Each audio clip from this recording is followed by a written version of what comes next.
Tekrardan herkese merhaba. Serinin bu videosunda padişahların ilginç özelliklerinin aslında neler yaşadıktan sonra geliştiği durumlara odaklanacağız. Bunları biraz daha hikayeleştirerek anlatmayı planlıyorum. Vakit kaybetmeden videoya geçelim. İyi seyirler. İkinci Mustafa tahta Edirne'de çıktığında 23 yaşında padişahlık için çok ideal bir yaştaydı. Osmanlı coğrafyasını ava meraklı babası sayesinde iyice tanıma fırsatı da bulabilmişti. En büyük evlat olmasına rağmen Avcı Mehmet sonrasında tahta toplamda 8'er sene kalan amcalarını da bekledikten sonra küçük amcası Ahmet'in ölüm haberini aldı ve tahta çıkma hazırlıklarına başladı. Umutlar yüksektir başlangıçta. Tahta geçtiğinin 3. günü yapacağı işleri anlatan bir yazı yayınlar. Yazısında "Bize rahatlık haram, biz rahat ettikçe millet acı çekiyor" der. İkinci Mustafa'yı anlayabilmek için tahta çıktığı zamanı da bilmemiz gerekir. Zor bir dönemde tahta çıkmıştı. İkinci Viyana bozgunu ve ardından gelen Kutsal İttifak savaşlarında Osmanlı ordusu yenilgi üstüne yenilgi almıştı. Arka arkaya padişahlar değişti ama sonuç değişmedi. Devlet tarihinde hiç karşılaşmadığı bir şeyle karşı karşıyaydı. İkinci Murat zamanında fethedilen Niş bile bir ara düşman eline geçti. İşte 2. Mustafa böyle bir ortamda tahta geçmişti. Padişahın işi hiç de kolay değildi. Karşısında güçlü Avusturya'nın yanında Lehistan, Rusya ve Venedik vardı. En büyük düşmanla bizzat savaşmak üzere sefere çıktı.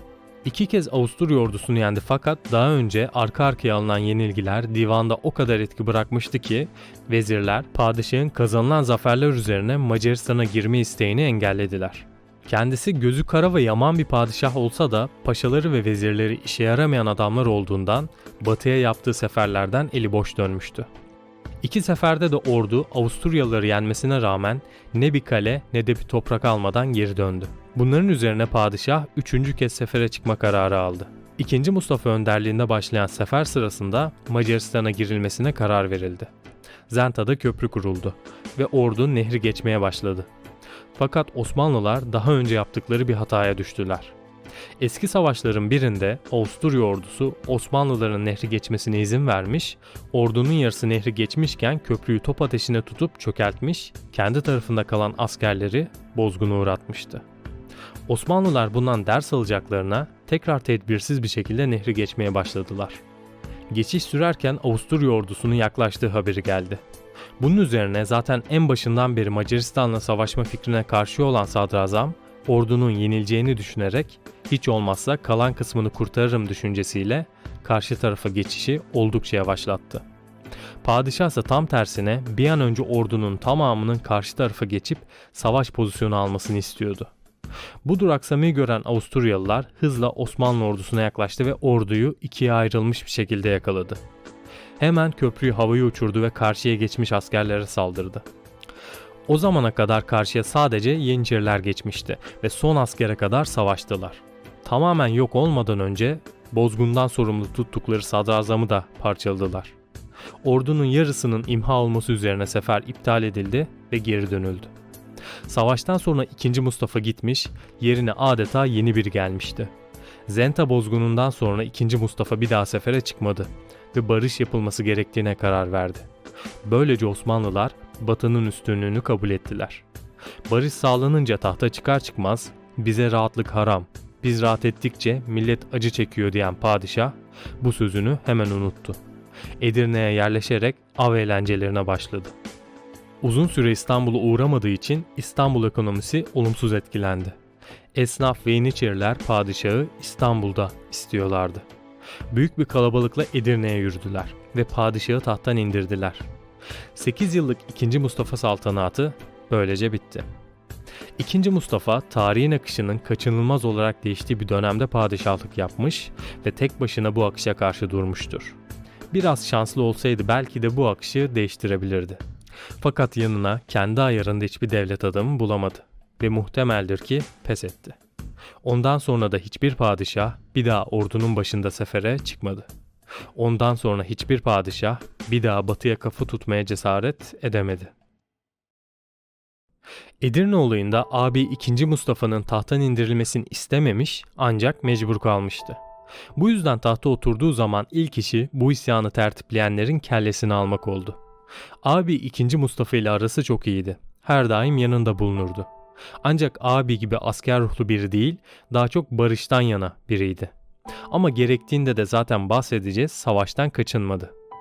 Diğer şehzadelere göre kafes hayatı yaşamadı ve daha rahat bir şehzadelik dönemi geçirdi. Bu sayede oldukça bilgiliydi ve büyük alimlerden dersler almıştı. Yönetime geçtiğinde abisinin şikayetçi olduğu konuları biliyordu.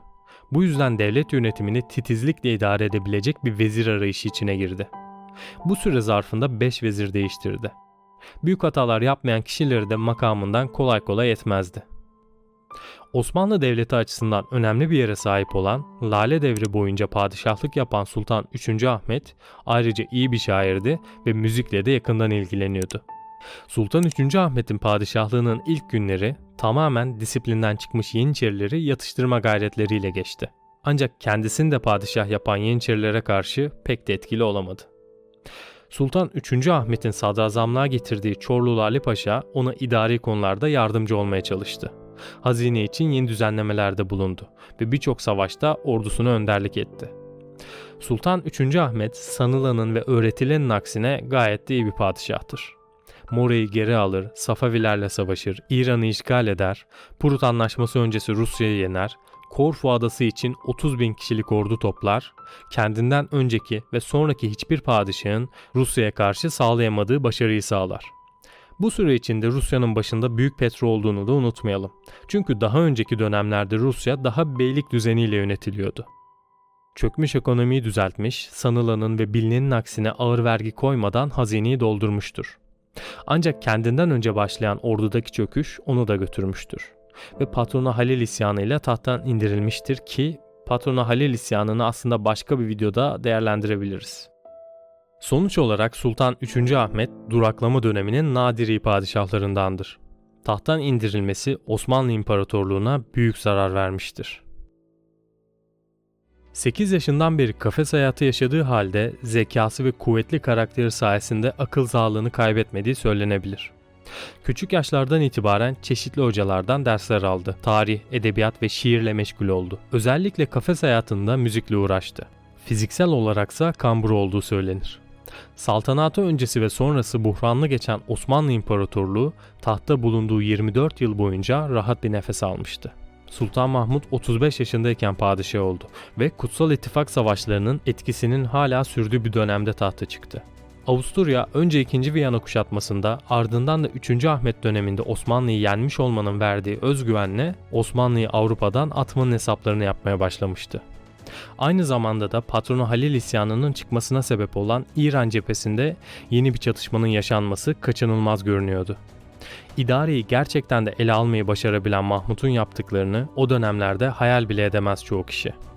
Osmanlı ordusu yeni ve dünyada ilk olan Humbarcılar Ocağı ile el bombası teknolojisini kullanmaya başlamıştı. Bu teknoloji İran üzerinde çok etkili oldu ve İran'ın başkenti Tebriz'e kadar fethedildi. Diğer devletlerin araya girmesiyle barış antlaşması imzalandı. Ordu daha sonra Batı cephesine Avusturya üzerine yöneldi ve bu savaşlar kazanıldı. Avusturya'nın Osmanlı'yı Avrupa'dan atma hayali onlara ağır ödetilmişti. Sultan Mahmut sadece savaştaki mücadelesiyle değil, reformlarıyla da göz doldurmuştur. Dünyanın ilk havan topu sınıfını Humbaracı Ahmet Paşa'ya kurdurmuş. Durmuş olan matbaacılığı hızlandırmış, bir sürü kütüphane kurdurmuş. Barok tarzı mimariyi baz alan Nuru Osmaniye Camii'ni yaptırmıştır. Genel bir değerlendirme yapacak olursak 1. Mahmut Osmanlı'nın en kritik zamanlarından birinde padişah olmuş, zekası ve cesaretiyle Osmanlı'nın Avrupa'daki varlığını güvence altına almıştır. Tüm bunlarla birlikte cepheye gitmemesine rağmen gazi unvanı almıştır. Belki de Osmanlı Devleti'nin gelmiş geçmiş en şanssız padişahıdır. 1699 yılında doğmuş ve babası 2. Mustafa'nın tahttan indirilmesi üzerine henüz 4 yaşındayken kafese alınmıştır. Ve burada 1754 yılına kadar yani tam olarak 51 yıl kalmıştır. Bu konudaki rekor da kendisindedir zaten. Amcası 3. Ahmet'in ve abisi 1. Mahmut'un saltanatı süresince kafeste kalan 3. Osman için bence en trajik olan şey gençliğinin en güzel dönemlerinde Osmanlı Devleti Lale Devri'ni yaşarken kendisinin kafeste tüm bunlardan uzak bir şekilde yaşamasıdır. Nitekim 51 yıl kafeste kalmak kendisinin akli dengesini fena halde bozduğu için müzikten ve kadınlardan ölümüne nefret edermiş. Bu sebeple de tahta çıktığında saraydaki tüm müzisyenleri kovmuş ve sarayda dolaşırken cariyelerle karşılaşmamak için ayakkabılarına demirden topuklar yaptırmış. Kendisinin ayakkabılarından gelen sesi duyan cariyeler padişahın yaklaştığını anlayıp hemen ortadan kaybolurlarmış. Zaten kendisinin hiç çocuğu da olmamış. Burada ek bir parantez açmak istiyorum. Bazı YouTube videolarında 3. Osman için doğrudan kadın düşmanı algısı oluşturulmuş. Ama adamın 51 yıl kafeste yaşadığını söyleme gereği bile duymamışlar. Burada normal düşünemeyen bir insandan bahsediyoruz. Özellikle kadın düşmanı olan bir insandan değil. 3. Osman'ın diğer bir ilgi çeken yanı da 3 yıllık saltanatında tam 7 farklı sadrazam atamasıdır. Kendisinin döneminde yaşanan öyle önemli bir savaş falan da yok. Genel olarak sakin ve barış içinde geçmiş dönemi. Söyleyebileceğim kayda değer olaylar ise tahta geçtiği gün çıkan ve İstanbul'un yarısını kül ettiği söylenen Büyük İstanbul Yangını ve yıllardır yapımı süren Nuri Osmaniye Camii'nin açılmasıdır. 51 yıllık bekleyişin ardından çıktığı tahta ise yalnızca 3 yıl kalabilmiş ve 1754 yılında ölmüştür. Bazı kaynaklarda kanserden, bazılarında ise çıbandan öldüğü geçmekte. Rivayetlere göre hayatı boyunca zehirlenmekten korktuğu için vücudunda panzehir oluşsun, zehirlere karşı direnç gösterebilsin diye kendini sürekli az dozajda zehirleten Osmanlı padişahı. Bu nedenle teninin kara sarı bir renge döndüğü rivayet edilir. Babası padişah olunca 27 yıllık kafes hayatı başlamış, 3. Osman ölünce de padişah olmuştur.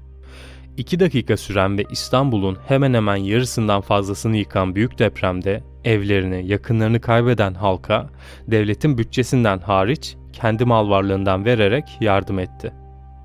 Tedbirli kıyafet giyip halkını denetlemekten hoşlanan bir padişahmış. Suçlu gördüklerini hemen oracıkta infaz emrini verirmiş. Ayrıca fala çok inanırmış. Topkapı Sarayı ömründe bu kadar falcıyı, muskacıyı sadece 3. Mustafa döneminde görmüş. Öyle ki 3. Mustafa devlet yönetiminde çok başarılı bulduğu Prusya Kralı 2. Frederick'ten elçisi aracılığıyla 3 tane iyi müneccim göndermesini istemiş. Çünkü Frederick dönemin büyük devletlerinden Avusturya, Rusya ve Fransa'ya karşı 7 yıl savaşlarında kazandığı büyük başarıları kendisine yol gösteren müneccimlerine borçlu olduğunu sanıyordu. Kral elçiyi birkaç gün sonra sarayına davet etti ve ondan bulundukları odanın penceresinden dışarıda talim yapan askerlerine bakmasını istedi. Sonra da şöyle söyledi: "Ülkemi düşmanlara karşı koruma ve iyi yönetme konusunda başarılı olmamın 3 sırrı vardır. 1. Tarih okumak. Tarihe ciddi bilgi göstermek. Çünkü buradan dersler çıkararak hem ülkemi hem de savaşları yönetmeyi öğrenirim. 2. Disiplinli ve gerekli şekilde donatılmış iyi bir orduya sahip olmak ve onu barış zamanında da hemen savaşa girecekmiş gibi sürekli eğitmek. 3. Savaşın masraflarını karşılayabilmek için daima dolu bir hazineye sahip olmak. Benim müneccimlerim işte bunlardır. Padişah dostuma böylece bildirmenizi rica ederim." Bu yanıta karşın 3. Mustafa kendi bildiği yoldan sapmamıştı. Savaş veya barış kararı gibi tüm işlerini daima astrolojiye göre uygun saatte yapılmasını istiyordu. İşte bu dönemde müneccimlere uygun zamanı hesaplatıp Rusya'ya savaş açtı. Ancak müneccimlerin tahminleri boşa çıktı. 6 yıl sürüp hazineyi tam takır bırakan savaş aleyhimize gelişti. 3. Mustafa yine büyüye sarıldı. İstanbul'dan Rusya'daki müzakere heyetine bazı büyüler gönderdi ve bunların Rus heyetinin geçeceği yere gömülmesini emretti. Ama müzakerelerden yine sonuç çıkmadı. 2 yıl daha süren savaşı Ruslar kazandı. Bunun üzerine 3. Mustafa da üzüntüsünden kalp krizi geçirerek vefat etti. Bu bölümün de sonuna geldik. Videoyu beğendiyseniz beğen butonuna basmayı ve arkadaşlarınızla paylaşmayı unutmayın. Bir sonraki videoda görüşmek üzere. Kendinize iyi bakın. Hoşça kalın.